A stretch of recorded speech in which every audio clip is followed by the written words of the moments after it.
welcome in, ladies and gentlemen, to a very, very special edition of the Good Old Boys Fantasy Football Podcast. We've got Alex in the house, we've got Kevin in the house, and I'm Derek.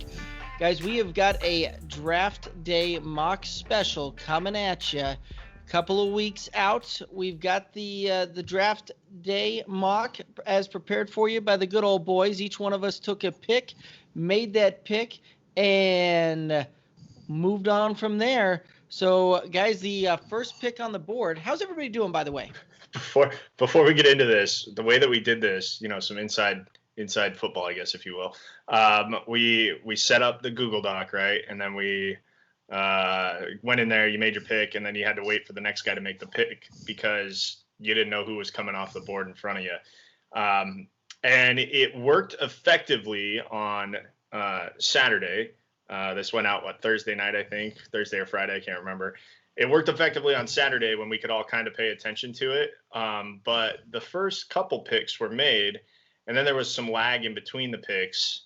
And I envision that's kind of how the actual NFL draft is going to go this year because of technology. And there's going to be a bunch of old white dudes sitting behind their computer that have never looked at anything before. And it's just going to be a disaster. So I cannot wait to see how this online draft, like we've been doing for years in fantasy football, is finally going to work in the actual NFL. Now, with that being said, I had the first overall pick, no brainer, Joe Burrow, quarterback, LSU, going to the Cincinnati Bengals. This has been the consensus pick pretty much since, October, that this cat was going to go first. So Joe Burrow, Cincinnati quarterback. Yep. On number 2, I had the Washington Redskins. They're taking Chase Young, the edge rusher out of Ohio State. Fair enough to kind of keep with status quo. The Detroit Lions at pick 3 will take Jeff Okudah, cornerback, Ohio State. Now, here's where we did get interesting because I had the 4th overall pick, and it's the New York Giants, who they need help. They need help in a lot of places. I went with helping the O-line to protect their asset at quarterback. So I went Tristan Wirfs, offensive tackle from Iowa. Yeah, and that one you definitely did draw some eyebrow raises there, simply because of the fact that they need a ton of help on defense. You've got arguably the best linebacker of the bunch sitting there that's projected to be a top 5 pick, and Isaiah Simmons out of Clemson. You didn't go that route, and I don't even think you went with necessarily the best offensive tackle in this draft either for that 4 pick. Yeah, I think why Wirfs makes sense. First off, I mean, we're talking about O-lineman out of Iowa. That's O-lineman U as far as I'm concerned. Wisconsin, Iowa, you get an O-lineman from that place, you're going to get a quality guy. Also, humble brag, I happen to know personally the O-line coach there at Iowa. Now, he may not say that he knows me, but I definitely know him. So I know that they're going to get a quality guy. I think they want to protect the investment. I think they realize that they have a small window of Saquon Barkley being Saquon Barkley and is it Daniel Jones at quarterback, that they're trying to protect that investment. So I think that's why the Giants go O-line, despite the fact that there are some better players probably out there that they need. Again, they need a ton of help. So that's why I went with Wirfs, the tackle. Miami, the 5th pick. I had that one. I went, and get ready for me to butcher this name, Tua Tagovailoa. That was a great try. I got close. It's Tagovailoa, but that was good. I got close. I used the YouTube earlier today to see the pronunciation. So, but quarterback out of Alabama. That's an interesting one to me too, because Miami needs help at quarterback, and there's so many question marks. And if you see what you've seen online about Tua and how he looks in videos, I think that's a safe pick there for the Dolphins, but who knows? Who knows what you're getting with that bag of goods there? Right. I think the Dolphins have so many picks in the first round that you want them all to hit, but if only 2 of the 3 hit, no matter which 2 of the 3 they are, that first round is considered a success. Yeah.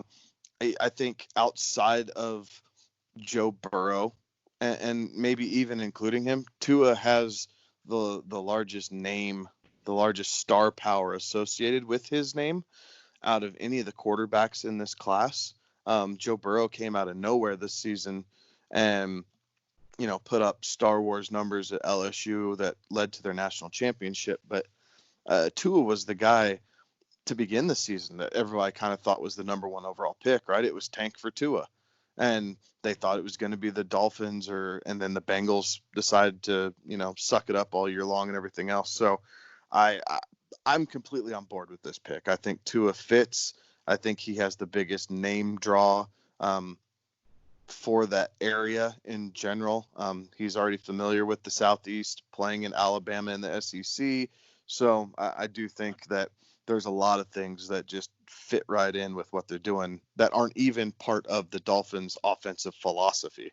And to piggyback off of that, as a business decision to draft Tua, it's a name that people know. It's going to sell tickets. You're going to get butts in the seats to try and watch Tua because they know who he is. And honestly, if it weren't for that injury, we would probably be having this discussion of, which team is going to trade up to get that number 2 overall pick between Joe and Tua going 1 and 2. If it weren't for that injury, I think Tua would be the number 2 overall pick, and we'd see something like we saw when it was the Luck and RG3 class. It was, 1 and 2 that were going right there. But again, yeah, Kevin, I agree with you. I think it's a good pick for Miami. They have a lot, of equity in this draft right now. So why not take the chance on this guy? And, you don't need him to play right away, but if he can, it will help. Right. And that's a lot of the reason that I went that route was the fact that you've got Ryan Fitzpatrick on the roster. He signed up, ready to go. They brought Chan Gailey out of retirement due to his relationship with Ryan Fitzpatrick. The fact that they've got kind of their guy in there already ready to go and he's at the tail end of that career, I think you'll see them go with Tua, bring him in. They're not going to be in a rush to get him going and get him starting and get him out there to the point where he can really learn the system, get brought along, and then go. So that was the reasoning behind bringing Tua in there instead of maybe another quarterback. All right. So the Los Angeles Chargers are on the clock with the 6th pick, and I have them selecting Justin Herbert, quarterback out of Oregon. I think that's a fair pick. I think that's what they'll do. They obviously need to replace Phillip Rivers, even though they've said publicly that they have, their guy already in-house. I still think that if you have an opportunity to get a guy like Justin Herbert who, physically checks all the boxes. Now, whether or not the mental thing is there, that's for all the rookies to figure out. But physically, Justin Herbert checks all the boxes as an NFL prototype quarterback. So, yeah, I'm definitely okay with that. On a personal level, I'm a little upset with that because one of the guys that I covered in college, plays there. He's the 3rd string guy essentially after this pick. His name's Easton Stick, greatest hockey name for a football player of all time, and he's the backup there in LA with the departure of Phil. But yeah, I could see the Chargers definitely going for Herbert here. For what it's worth, the way we did this draft was we didn't put any trades in. Right, that was one point that we clarified, yes. And because I do not see this playing out the way that we have it necessarily, but for the sake of not doing trades, this is what it is, because I actually think the Chargers are going to make a really strong push to jump up in that 3 spot for the Lions, and I think they're doing it for Tua. I do not think that they're jumping up in that 3 spot for anybody else. And I would say that if the Lions don't want to play ball, then they trade away this pick. If they don't have it, they can move on from this 6, get some more picks later in the draft, and be a little bit better set up. But yeah, I think you're right there, Kevin. They will probably try to make a move on draft day or just before it. With the 7th pick, the Carolina Panthers, obviously with everything that's transpired here, you still have Isaiah Simmons on the board. They need to replace the void of Luke Kuechly, so you go Isaiah Simmons, the linebacker out of Clemson. I think that he fits in nicely with what they need to do there, and he comes in as a stabilizer for the departure of Luke Kuechly. I want to like this pick, but yeah, I do too. But at the same time, it just doesn't feel right that he's that far down. Right. Fair. That's I think fair. I think part of my deal is the Panthers. The way I looked at it, right, and that's where you have them going, and that's all fine and good. But as I'm looking at the Panthers, I'm seeing a desperate need for a pass rush, for someone to put pressure on the middle. I really thought you'd have Kinlaw going to the Panthers there. I think that's a possibility. I think another possibility is Derek Brown, who I think most people kind of have him slated there. Is take the guy from Auburn, have him switch over into Carolina, and then kind of be Aaron Donald type. And not necessarily that he is Aaron Donald, but you hope that he can be, a poor man's version of, and a good poor man's version of, to disrupt the middle and create some double teams for that defense that struggled to put pressure on the quarterback. Hey, any poor man's version of Aaron Donald is still a pretty great freaking D tackle in this league. Right. So, guys, that brings us to the Arizona Cardinals, number 8. And this was one of those I struggled with a little bit going back and forth on the guy that you just mentioned with Derek Brown, but decided to go offensive line here to protect Kyler a little bit. You look at Cliff Kingsbury, very much a guy that wants to focus on the offensive side of the ball. So went with the guy that I think is actually the best offensive lineman in the draft this year, with Jedrick Wills, the offensive tackle out of Alabama. I'm not a huge believer in Alabama offensive linemen in the NFL. They don't typically have a track record that holds up very well. It's very much, Derek, how you feel about Wisconsin running backs in the NFL. and that's coming from an SEC homer, guys. Like I watch all the games from that conference. That is my go-to for college football, and then I branch out to the rest of them. And he's a solid offensive tackle. He has the pedigree of coming from the high caliber program of Alabama. I'm not a personal believer in him, but I can absolutely see them making this pick. Let's see, the Jacksonville Jaguars picking 9th. There were a lot of places I could have gone with this pick at 9 for Jacksonville. They have a ton of holes that they're trying to plug. But where I decided to go was Derek Brown, defensive tackle out of Auburn. I just felt like they were in a position to grab the best defensive tackle in the draft, and they had lost so many pieces on that side of the ball recently. You might as well start in the trenches and get the best defensive lineman, interior defensive lineman that you possibly could right there. And Derek Brown falls into their lap. I think they take that all the way to the bank. Okay, Cleveland Browns up at number 10.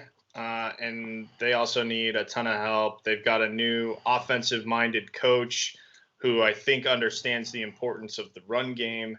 And so they're going to go, or I think they'll go O-line again.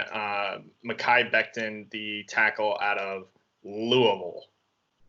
Why Becton there as opposed to Andrew Thomas or even a different position? Honestly, coin flip. That way, I don't think I could defend it more than I feel like they're going to go O-line there.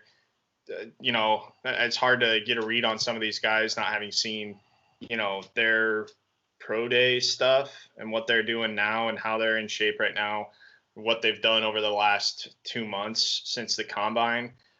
So that, maybe it's Andrew Thomas there, but I went with Becton.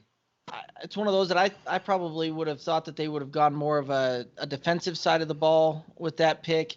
The fact that they just brought Conklin in from Tennessee, I don't know that they necessarily address line there, but I can't necessarily disagree with the fact that with Stefanski being a guy that really wants to run the ball, put some road graders in and move the ball. So, guys, that moves us to number 11, the New York Jets. And as much as I wanted to go wide receiver here, because that's where I think that they probably will, I also think that they've got a bigger need there on the offensive line. I also don't think that Andrew Thomas is going to necessarily fall in their lap all the way down there at 11.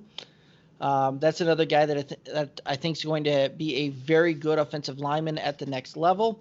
And so I've got them going Andrew Thomas, offensive tackle out of the University of Georgia. Go Dogs. I love this pick. I like it a lot for the Jets. I also think that Andrew Thomas, you get a little bit of a mixed bag with Andrew Thomas slightly in the fact of he's a great run blocker. He is a above average pass pro, but he is probably the smartest offensive lineman in this draft class. And as far as game situations, knowing how to adjust, all the different intricacies of playing the offensive line position and playing left tackle his entire career at Georgia. The Jets, if this does happen for the Jets, kudos to them, because in my opinion, he is the most intelligent member of, the big uglies up front. And we've seen the Jets already make a move on their O-line. They snagged away Broncos center Connor McGovern, signed him to a couple-year deal there. So we've seen kind of where their mindset is, at least this offseason when it came to some free agents. That I think you're probably spot on here. I think they do go O-line here to try and, again, take advantage of the fact that they have young quarterback and that they need to protect him. And that's a franchise guy, and you have to protect your franchise. It'll help when the boogeyman's on his side and not running after him. Also, mono. Avoid mono this year. Yeah, the damn mono. So this is the Las Vegas Raiders' wet dream, right? They're sitting at 12. They don't make any moves with kind of how everything fell to them. And at 12, they end up with arguably the best receiver in this draft in one Jerry Jeudy, wide receiver from Alabama. And crazy enough, this is the first receiver that we had go in this draft, which I don't know that it actually plays out this way. I think somebody gets a little too big for their britches the first 10 or 11 picks and decides that they like a guy and they're going to take him. But yeah, to see our first wide receiver go at pick 12, I mean, if he's on the board, the Raiders are definitely going to take him. Oh, yeah. I mean, Jeudy checks all the boxes for what Oakland needs. On the offensive side of the – you're right. Sorry, the Las Vegas Raiders. Still getting used to that one. But it definitely checks all the boxes for them and is the pick that if he's there, I think they go with. Okay, that brings me to pick number 13. Now, full disclosure here. This was obviously the one that I think raised the most eyebrows along the way here. Obviously, yes. A few that I've had before. And I made a note of it while we were doing this, that CeeDee Lamb is still on the board here in our draft.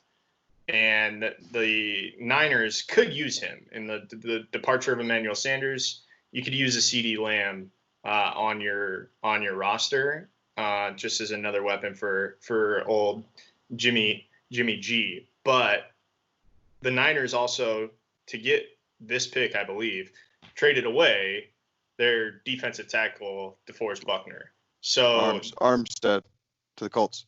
Oh, excuse me. Yeah. They traded him away. So that's where I think they plug that hole. And they go with Javon Kinlaw from SC. Nope. No, hard pass. I think if Jerry Jeudy's I think if CeeDee Lamb is on the board, the Niners are not passing that one up.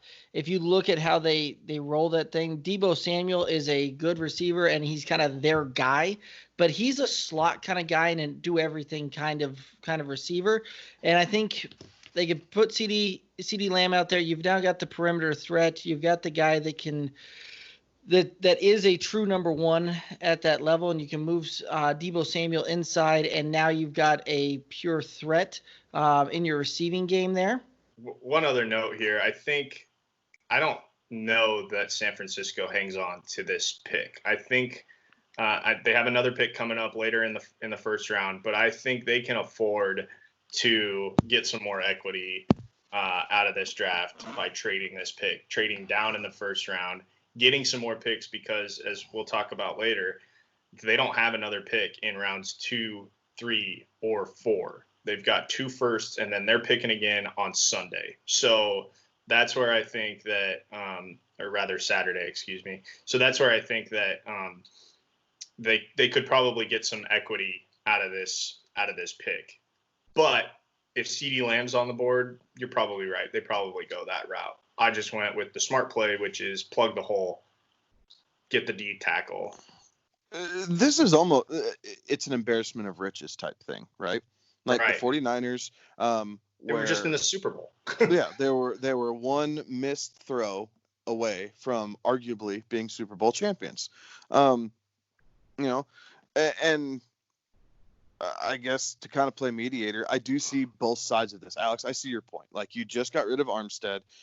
He was looking for his big payday. He just had an all-pro season at defensive tackle. So now you go in and you bring in the next young guy. So now you're pairing him up with the rest of your defense and letting him go sick him, because he's known for his pass rushing ability. He's not necessarily a stopgap defensive tackle. Kinlaw's a pass rusher. So, you know, that's a hell of a force when you're getting it from both ends and up the middle on that defensive line. So I can see that. And with the Niners in the Shanahan style type of system, right? Like, let's run the ball. Let's play some defense. We want to be balanced on offense. I understand that, but I see all that. But I do think CeeDee Lamb is probably too big of a talent to pass up as a true number one receiver for Jimmy Garoppolo. And they will be able to find other defensive help, whether it's currently on their roster or if they move out of their pick at 31 and try and create some value in the second and third round and fill the gap in there. That moves us to number 14, the Tampa Bay Buccaneers. And part of the reason I was upset with you before, Alex, about that McKinlaw pick is I had him going in this spot right here. So you kind of threw it into a slight bit of a tilt, but recovered. And the Buccaneers are taking Xavier McKinney, safety out of Alabama. Wrong. They took 3 players in the secondary in the draft last year. They're going to let their young guys develop. I think they really kind of liked what they saw towards the tail end of the season as development went. I think they're going to give it a run and look at some other areas to help, specifically Tom Brady, and whether it's that they're going to go offensive line and maybe they reach for a guy like Austin Jackson, or maybe it's something that they go ahead and plug a different hole as far as linebacker goes. You know, you still have Queen and Kenneth Murray both still out there to try and do something there. Obviously, receiver isn't going to be one of those things, but I do think that with all the secondary talent that they brought in last year, and developing talent, but still talent, I do think that they look at a different position here in the 2020 first round. Counterpoint to you, I don't believe, and I don't speak for any NFL teams by any means, but I don't think you can have enough in the defensive backfield. With the pass-happy way that this league has become, you're seeing more nickel in this league than ever before. I don't think you can have enough in that defensive secondary of guys that can fill in and be versatile enough to play kind of every down and then move into that nickel position, because you're going to see it. We're seeing it so much with these 4 and 5 wide concepts that NFL offenses are coming out with. So you're right, Kevin, but these teams also don't have Tom Brady at quarterback. That's true. You have to be able to keep Tom Brady upright for your investment in him to pay off, regardless of the fact that he gets the ball out in under 2.5 seconds. Like, you still have to give him a clean pocket. He is not able to move around as easily as some of these other quarterbacks. Yeah, I just don't see them reaching like that, though. Austin Jackson, pretty much a consensus last couple of picks out there in that, and with the way everything else had gone there, looking to kind of go in that point of those safeties, those secondary guys, generally, while they're young, they don't also necessarily hit. McKinney's more of a guy that should be a starter, either probably back half of the year or second year type of deal there. And I don't know that that's what they've got right now. So moving on, pick number 15, our hometown Denver Broncos. And CeeDee Lamb's still on the board, guys. They can't. John Elway can't pass this up. It would be so dumb to pass up on CeeDee Lamb at this point. And they have a bunch of other needs, right? Like I could, if they have one of the top offensive tackles fall to them, I could see them wanting to do that. I could see them wanting to get a Kenneth Murray and really solidify their middle linebacker position that they haven't had guys in really since 2013, maybe. Who was the guy that left for the Titans? Woodyard? That was like the last one. They had Wesley Woodyard, and even the year they had Trevathan and Davis together, they played okay in combination with each other, but they've never been. Once Woodyard left, they haven't been stout up front. And Kenneth Murray, with his speed and his nose for the football, would at least allow them to have a quick sideline to sideline linebacker to kind of help with that. That being said, CeeDee Lamb's on the board. They're going to pair him up with Courtland Sutton and give Drew Lock some weapons and really try and say, okay, that we're going to let these dogs hunt here. We now have Noah Fant, Courtland Sutton, and CeeDee Lamb. Defensive backs, get ready because we're coming at you. And to go with pretty decent pass catchers out of the backfield too. Good luck. Yeah, absolutely. All right, that brings us to the Falcons at 16.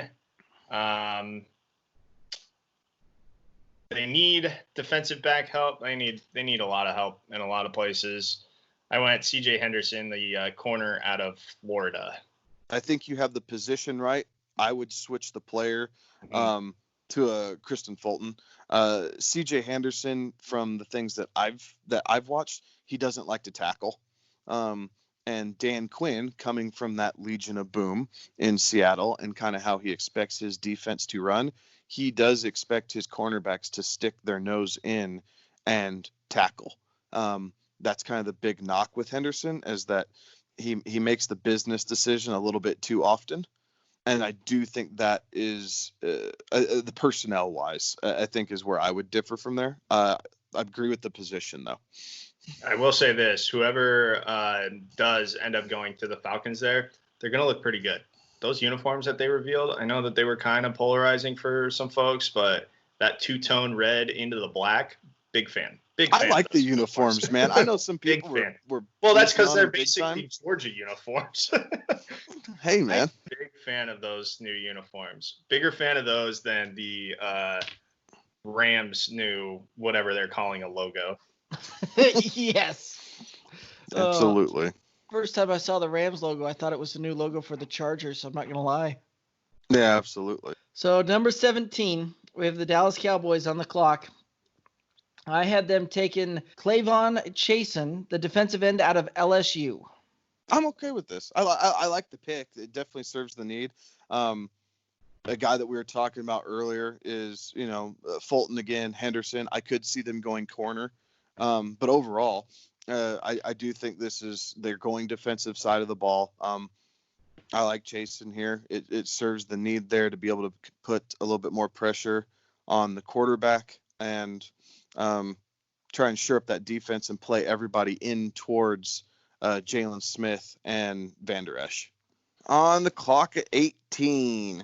So I was really thrown on this one because when I was going through and kind of making my notes and everything else, Becton, who you had going all the way up the board to the Cleveland Browns, at 10 is who I had slated for the Dolphins at 18. So it really made me kind of take a step back and have to, reevaluate. So I ended up going with Grant Delpit. I think that they traded away Minkah Fitzpatrick to the Pittsburgh Steelers, and I think that Delpit out of LSU is a natural fit to kind of fill that Minkah Fitzpatrick role and to help them on the defensive side of the ball for this particular pick, having gone quarterback with their first pick and offensive line at their second pick.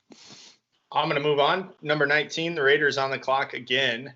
Obviously, needing some help. I've gone with AJ. Is it Terrell or Terrell? Cornerback out of Clemson.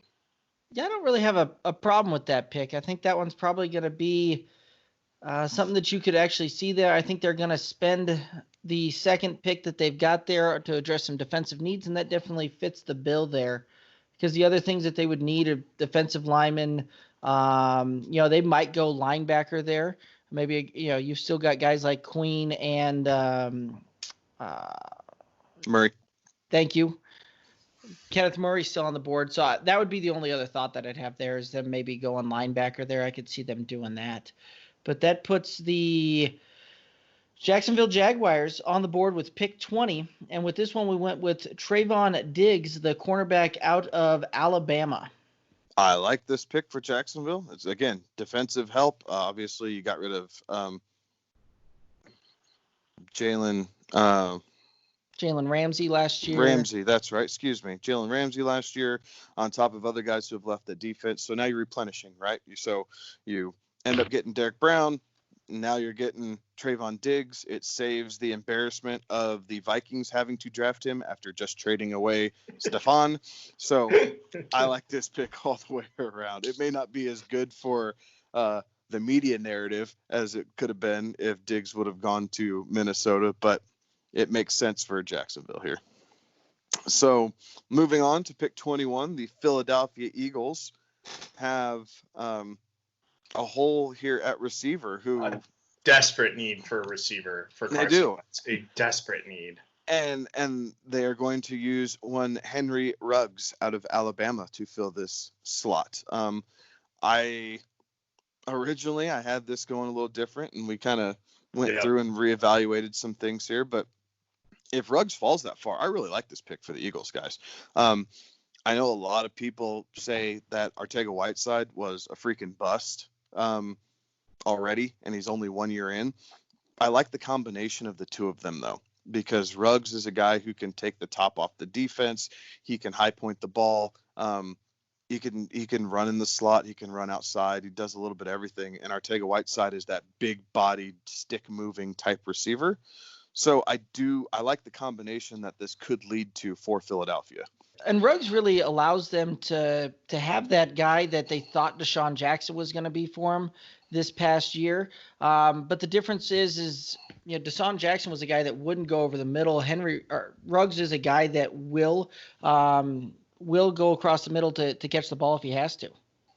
I don't think the Eagles do anything but draft a receiver here. After the way that their season went last year with all of their wideouts in one way, shape, or form getting hurt. I mean, they were pulling dudes off the street to suit up and play receiver, and that team still, this is my dig at the Dallas Cowboys, still made the playoffs. So I don't see the Eagles doing anything but getting a receiver for Carson Wentz and trying to help him out with another weapon down the field.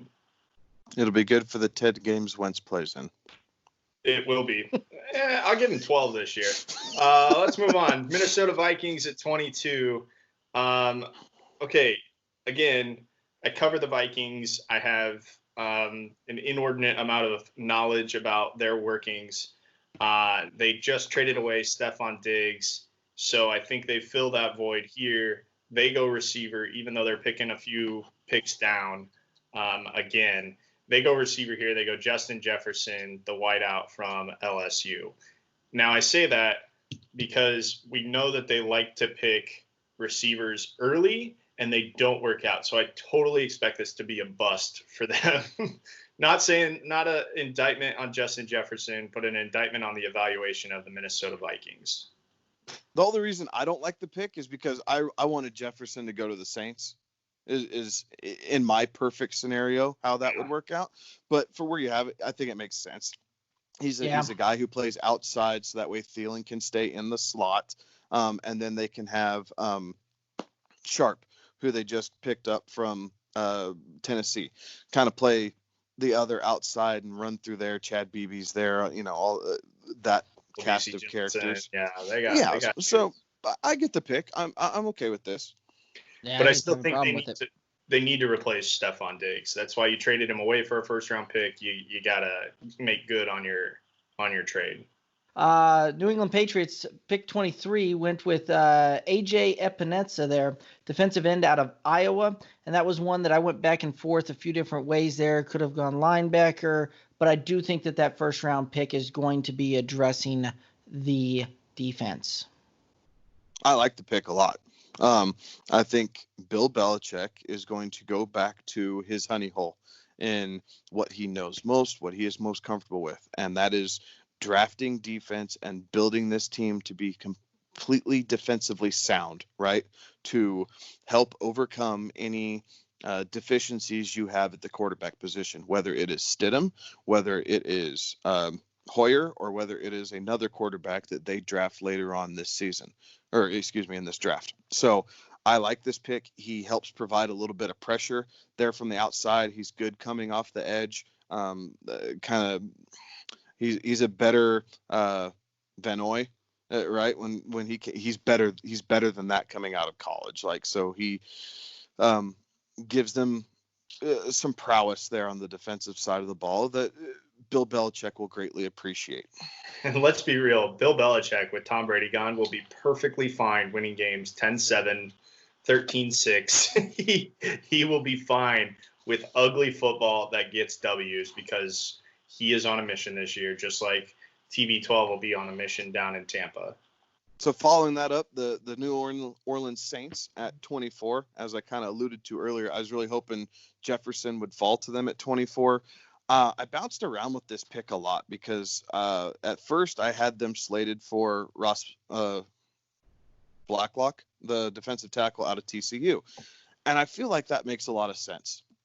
And then I talked myself out of it, and I have him going receiver. I'm going Jalen Reagor, same school, TCU, just on the other side of the ball. He's a wide receiver. And I guess my justification for that is, you have Drew Brees on a clock now. Like, this is it. They have all said this is the final contract Drew Brees will be getting. And so now they're on a pitch count. They need to come up with another offensive weapon that plays outside the numbers, whose name isn't Michael Thomas. This is where they get it. Traquan Smith, they thought they were going to get that. The guy can't stay healthy. Now, he might be able to stay healthy and come up with a role there as the third receiver, but he is definitely moving down that depth chart. And Jalen Reagor is now the immediate number 2 in New Orleans.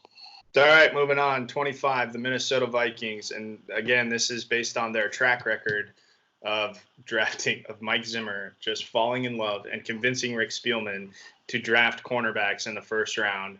Even though they went wide out, I have them going wide out at 22. Here at 25, I have them going back to the well, going for another corner that will take way too long to learn Mike Zimmer's complicated scheme, and by the time his rookie contract is up, will be fizzled out of the league. Again, not an indictment on this player, an indictment on the Vikings. Christian Fulton, the corner out of LSU. This is your best pick since Joe Burrow at 1. Now, a little bit tongue in cheek, but in all seriousness, I love this pick here. It absolutely fits what the Vikings do. Christian Fulton, in my opinion, should and will be drafted earlier than how he fell in this scenario. But that is what it is. If this happens, it's an absolute home run for the Vikings. You smash yes, and you move on. 26, the Dolphins are up again. And I had them, this is again one of those that they could have gone several ways. They've got several holes here, but I think that they're going to add another offensive weapon to that side of the ball, and that's DeAndre Swift, the running back out of Georgia. Crazy enough, again, we are now at pick 26, and that is our first running back that we have off the board. Now, again, NFL GMs and coaches tend to think a little bit differently than, I guess, how we're thinking, because you need flash, you need to be able to sell tickets, and DeAndre Swift probably could end up going a little higher than this to a team. Not that many teams above really need to address running back situations, but with the way that running backs are in this league now, spending a first-round pick is a little interesting, but Swift is probably worth it.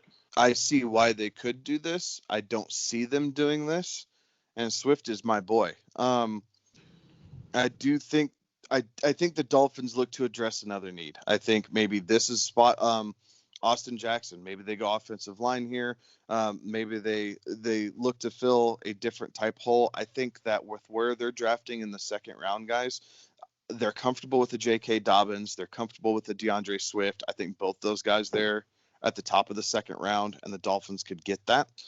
So I do think they're willing to hedge their bet a little bit and go with a more immediate position of need there here at the tail end of the first round, as opposed to jumping on running back for a guy that they could also grab at the top of the second. And again, Kevin, to your point, with the Dolphins having 3 picks in the first 26, if 2 of the 3 hit, consider it a success.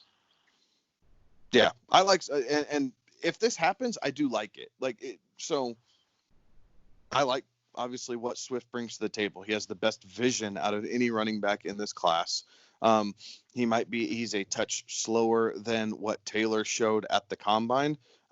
His hands are better than Taylor's, and I do think his explosiveness to the hole and through it is better than Taylor's than maybe what the combine stats showed.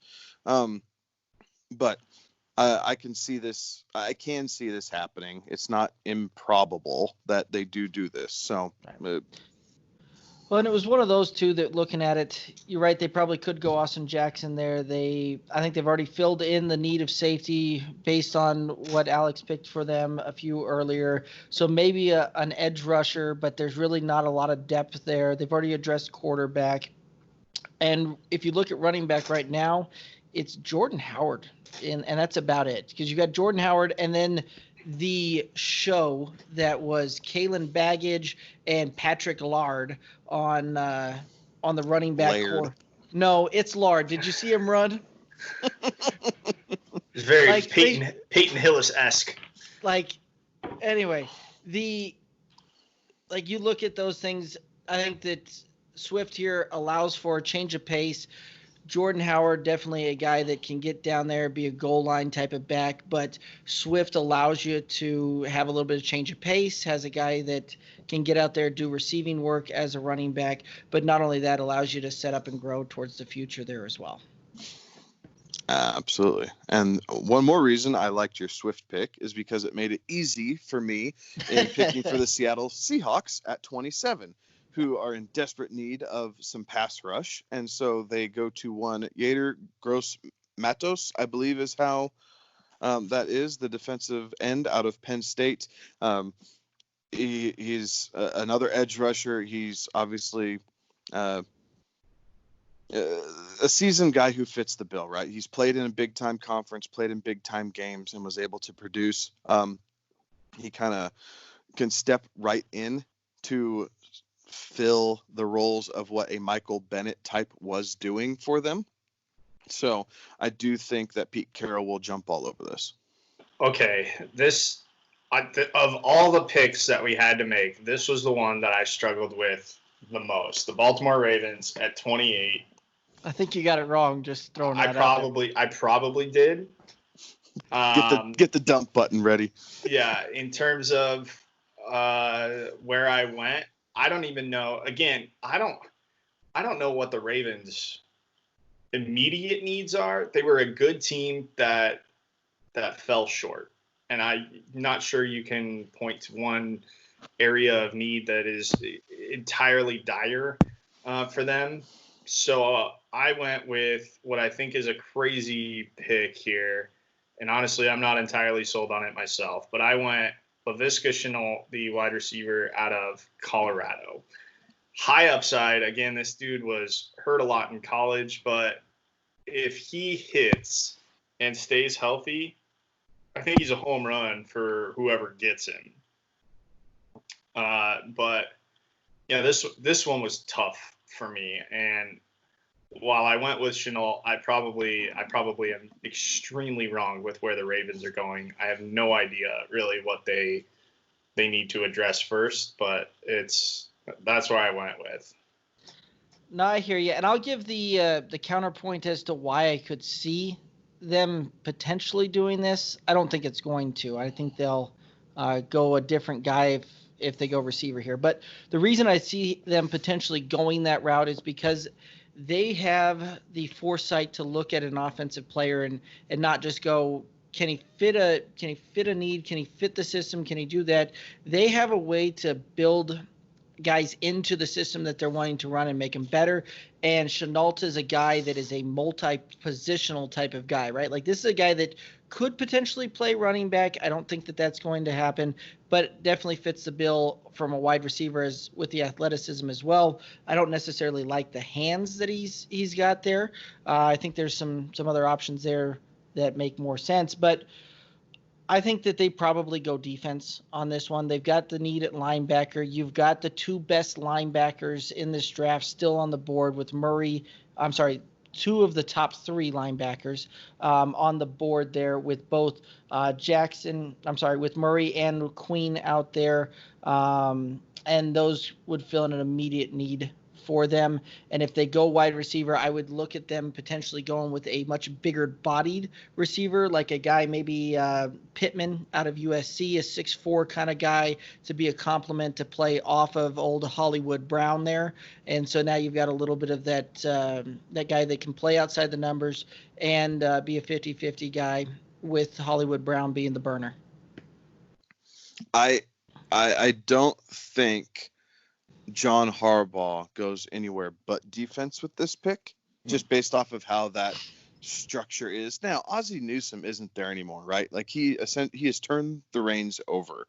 And I couldn't even tell you what their new GM's name is, so bad on me for not doing my research before this. But I just, how that organization has traditionally run, I cannot picture them not grabbing a linebacker here when you have Murray and Queen both sitting at this spot. So I have them going that. Alex, it's an interesting point. Don't get me wrong.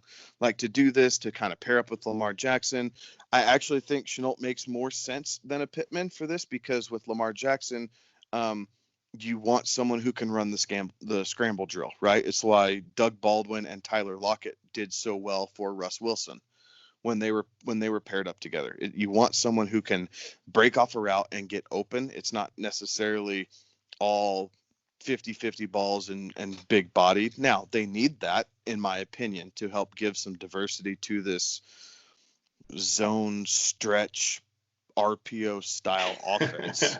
Like, it's a very much a hybrid, but I think linebacker's the play here for Baltimore, but I can see the theory that you're making.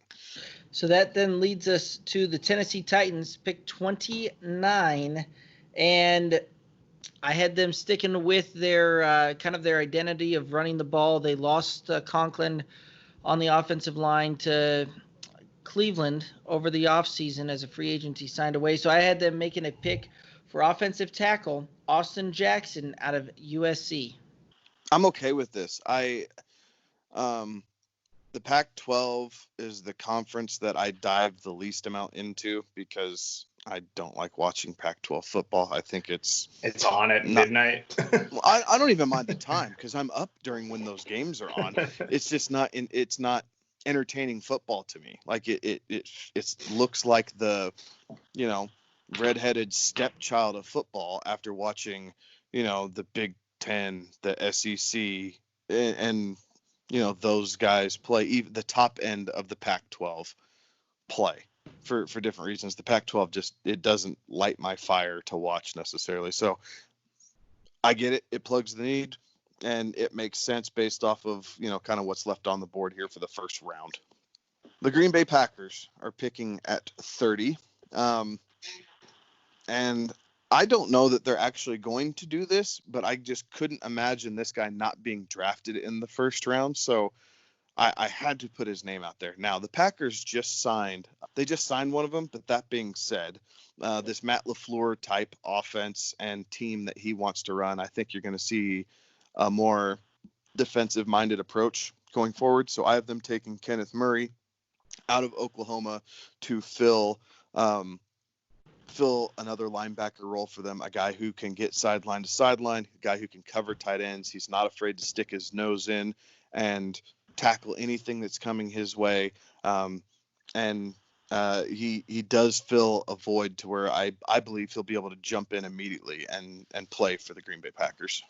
San Francisco at 31. Now, again, as I said earlier, I totally expect San Francisco to trade one of these picks to get some more equity later in this draft.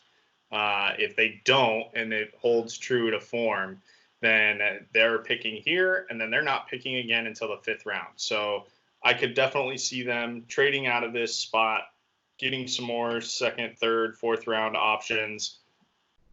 But that's not the purpose of this exercise. So here I went Jalen Johnson, the cornerback out of Utah. I think you're right. I think there's a good chance they trade out of this pick.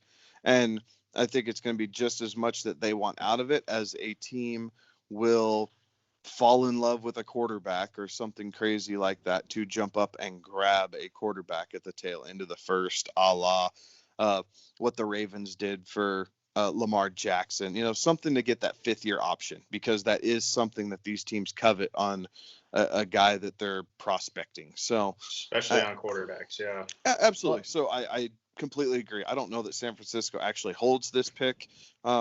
If they do, why not bring in Johnson, a guy who can learn under Richard Sherman, kind of get his feet wet and get some tutelage. It was an area of exposure there towards the end of the season that the Niners had, that if you could survive the pass rush, if you get around the DeForest Buckner and the Armstead and the Bosa from last season crashing in, corner outside of Richard Sherman was becoming a weakness, and Pat Mahomes was able to kind of exploit that in the Super Bowl. So it makes sense, but I think we can all agree I don't expect the 49ers to actually make a pick here at 31. No, especially when, according to our draft, you still got Jordan Love on the board. I think you're right. I think they trade out of that. The other thing that they could possibly do, I would see them doing, is taking a wide receiver. It's a super deep class. You may see them fire off, especially since they don't have right now a pick, as you mentioned earlier, a 2nd, 3rd, or 4th rounder.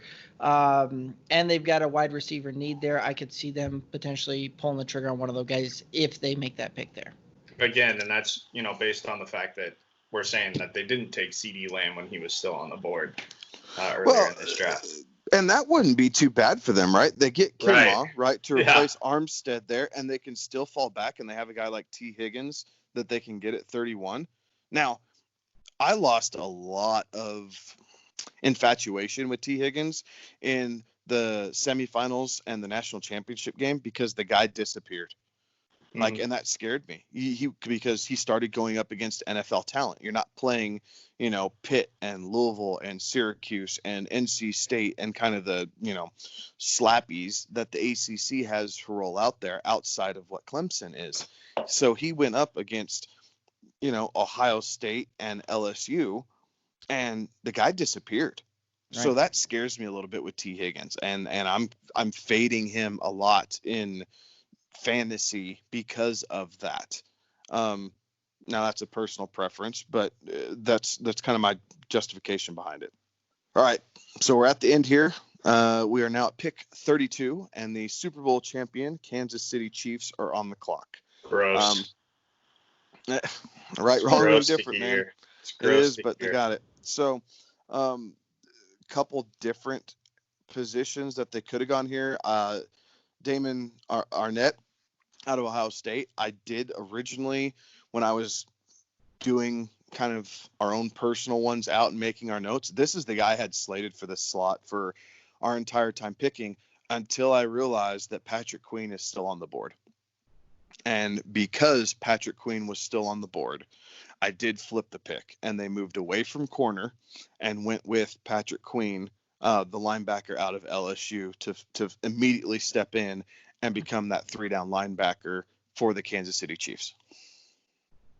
Yeah, I don't have a problem with that pick. I think if Queen is still there, they absolutely go that route. They have a definite need at linebacker. Some other things I could see them doing is going cornerback if he's not. I could also see them, if we have DeAndre Swift going earlier, but that's a guy I could see falling down if he's there, then maybe spending that pick there. Could also see a Jonathan Taylor there. Like, there's a lot of options, I think, still at the end of the first round with how this played out. There's a lot of options for Kansas City that I'm not sure that it's intriguing for them to move out of that spot. I think they'll pick there, and they're a pretty good pick of the litter still, 32 or 31 picks in, I guess. So guys, that's gonna wrap up the first round. Some interesting names that didn't make it out of, or that made it out of the first round. You had Jordan Love, quarterback out of Utah State, J.K. Dobbins, the running back out of Ohio State, Jonathan Taylor, running back out of Wisconsin, Brandon Ayuk, wide receiver out of Arizona State, T. Higgins, the wide receiver out of Clemson, Michael Pittman, wide receiver out of USC, Ezra Cleveland, the offensive tackle out from Boise State, Ross Blacklock, the defensive tackle out of TCU, Antoine Winfield, the safety out of Minnesota, and Damon Arnett, the cornerback out of Ohio State. So, guys, any chance that you should see some landing spots for those guys in the first round? Absolutely. I think Damon Arnett could go at the end of the first round. I think Ross Blacklock could easily fall into the first round. Offensive tackles are always in the need for the NFL, kind of like Alex's point with defensive backs earlier. So you could see Ezra Cleveland going. Higgins, if you could see a run on receiver in this first round like we've never seen before. You could also see more wide receivers on this list than what we have because there is such depth that you could see teams drafting some of these other guys and positions of need, knowing that there will be a wide receiver that they are happy with and that they like their evaluation enough to draft them in the second, third round instead of jumping on someone who isn't a Lamb or Judy in the first. And I wholly expect Jordan Love to go in the first round. In one of those spots that somebody trades out of and somebody jumps up into that first round, I definitely expect Jordan Love will probably go. I say probably. I wholly expect Jordan Love to go in the first round with a trade that's made. But for this exercise that we did, I don't see it happening with the teams in the spots where they are. What are your guys' thoughts on Jordan Love? Because what I see is a guy who is completely overhyped. Like I don't think he's that good. I think he played against talent that was not that good. And I think that he fits kind of the mobile-ish quarterback that the NFL does have a lot of right now, but I'm not convinced that he is a better quarterback than even than a Jake Fromm or a Jacob Eason. Like I think those both are better quarterbacks than Jordan Love. Love just moves a little bit more. Yeah, I think he's a project. I think he's a guy that you're going to bring in. You need him to sit behind the right guy to mentor him and bring him along. He's not a guy that you can take in on these top 10 picks, throw him to the wolves and let him go. That's going to be the downfall of him. And again, Kevin, to your point, the fifth year is the only reason why I see him doing that. And let's be real, you don't need to play against, and this is, again, my bias. We've seen it, that it doesn't matter what competition you play against. If you can play in the NFL, you can play in the NFL. We saw it with 11 out there in Philadelphia. We've seen several big names from big schools be busts in the Carson's NFL. Numbers were way better, though. Carson has an NFL arm and made NFL decisions in tight windows. Right. I do think there's a difference between Carson Wentz and Jordan Love. Jordan Love's name and number was pulled up like the last 5 weeks of the college football regular season. And then once you started watching him in their conference championship game and then in their bowl game, the dude's not impressive. Like, I must have missed something completely to not be on this boat like a lot of people are, but I am not buying anything that this kid's putting in for first round talent. Like, I'm just not. Fifth year be damned. Like, you can tell, and if he's a developmental quarterback, what's that extra year due to you anyway? You'll know in the first 2 years if he's got it or not. Well, you have him sit and learn. I mean, really, the only place that I can see You buy that yourself the time. the only place that I can see that working is Tampa Bay. You bring him in, you know that Brady's going to be there for 2 years, or at least this year, probably the year after. He said forever he wants to play for these last two, and before he walks away. So not only that, you've also got him with the QB whisperer in Arians, and I could see that potentially working out. But that's a situation that I could see him in 3 to 4 years being something. But if right now as it sits, if you're going to bring him in, put him as a first round pick, I don't see him being able to succeed at this level without the right supporting cast around him.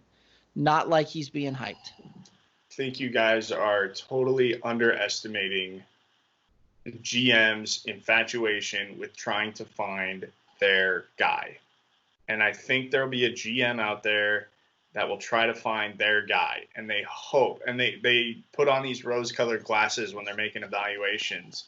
And right, wrong, or indifferent, they're going to overreach for somebody. Love is that guy that they're going to overreach for because they want their guy.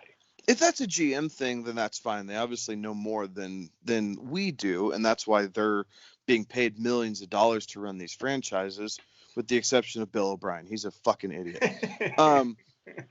I guess I can't make up my mind if I feel like this is GM driven, that they have this infatuation with Jordan Love, or if this is more media driven and just people wanted something to talk about outside of Tua, Herbert, and Burrow.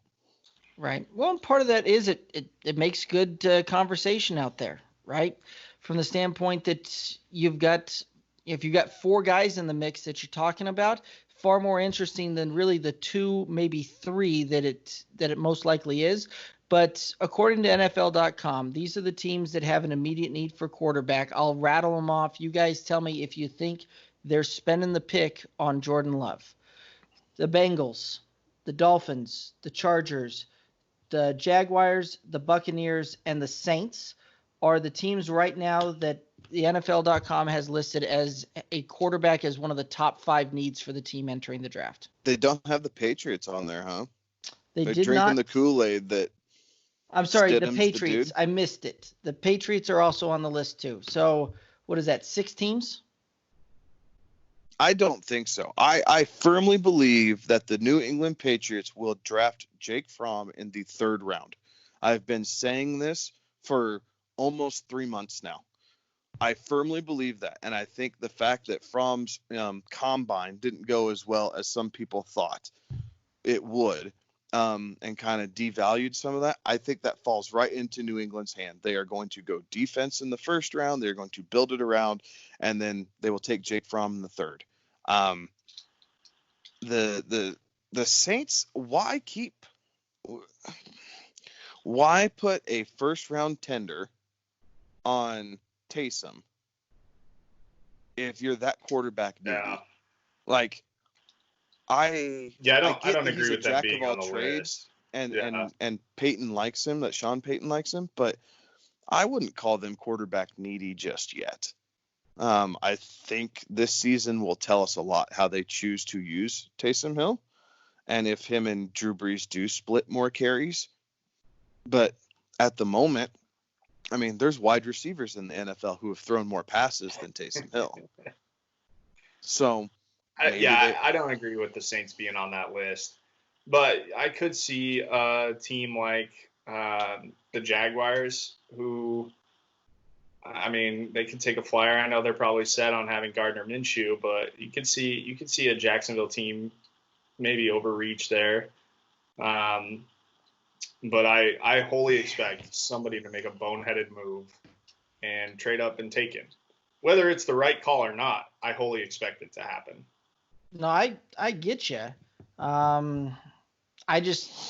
He reminds me from on-field play, very similar to Jameis Winston, a guy that's going to throw as many interceptions as he does touchdowns. He's not that accurate. You know what this reminds me of a little bit from coming out and some of the stuff we saw just a few years ago with Allen, who ended up going to Buffalo. Josh Allen kind of reminds me of that, a I think that's a pretty good comp, actually, So, because he runs better than Winston did, right. and Allen does as well. I think that's a pretty good comp. He might be a little bit more slightly accurately better than Allen is, but I think that's a good comp, Derek. So, I mean, those are the two guys that he kind of reminds me of, and for different reasons. But those are kind of the two guys that it reminds me of. And right now, if you're gonna go out there and draft him with a first round pick, you've got Jameis with 5 years of NFL experience already under the belt. Why not just sign him, and you can get him at a discount right now?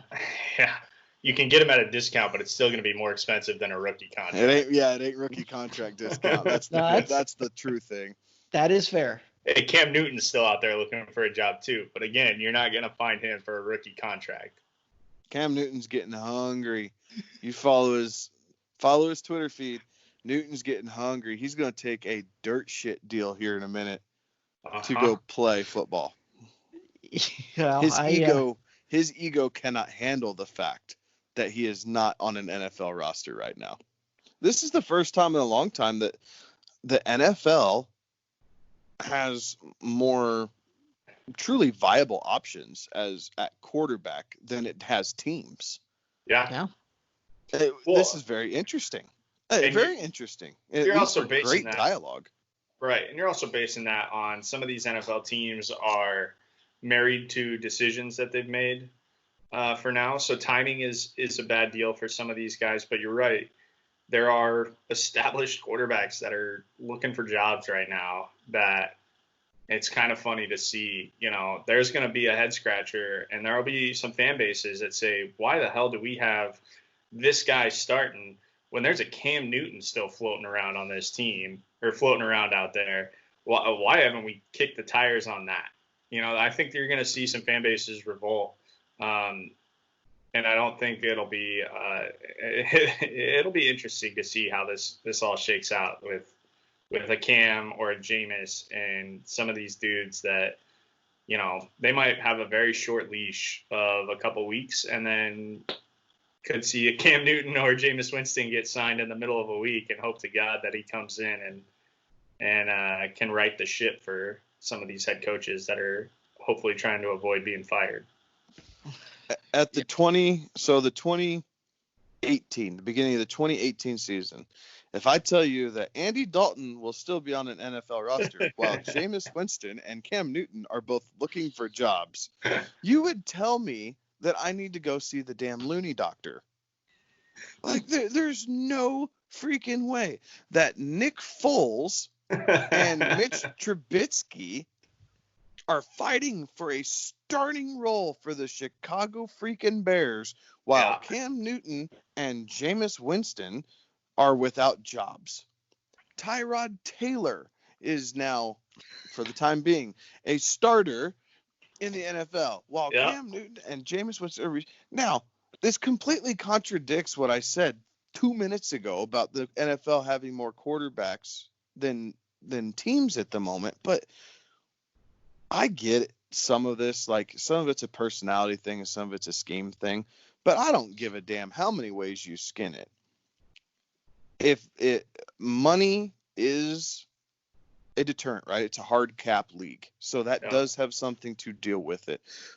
But how could you ever think that Derek Carr, Ryan Tannehill, Tyrod Taylor, Ryan Fitzpatrick are better options than Jameis Winston or Cam Newton? Even Cam with his injury history as of late.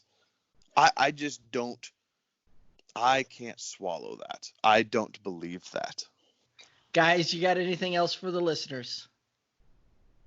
No, I think we kind of hit it. Thanks for checking it out. Let us know what we got right and what we got wrong. Let us know your feedback. What do you agree with? What do you think we're, kicking rocks on? Be more than happy with it to have some friendly banter back and forth and let Alex defend all of his picks here. But it'll be good. Just remember that we're all going through a lot right now. So kindness is a virtue that we all can practice a little bit right now. Screw it. When it comes to sports, call me an idiot. I'm fine. I appreciate you asking for them to be gentle, Alex. It'll be okay. Guys, that's going to wrap up another episode of the Good Old Boys Fantasy Football Podcast. Thank you very much for tuning in and checking out our mock draft special. Be sure that you hit us up on all of the socials. Let us know what we got right, what we got wrong, and you don't have to be gentle. Just give it to us straight. Hit us up, Twitter at Good Old Boys FF, Facebook at Good Old Boys FF, Instagram at Good Old Boys FF, and be sure you check out the YouTube channel, the Good Old Boys Fantasy Football Podcast. For Kevin and Alex, I'm Derek. Have a good one. Be safe.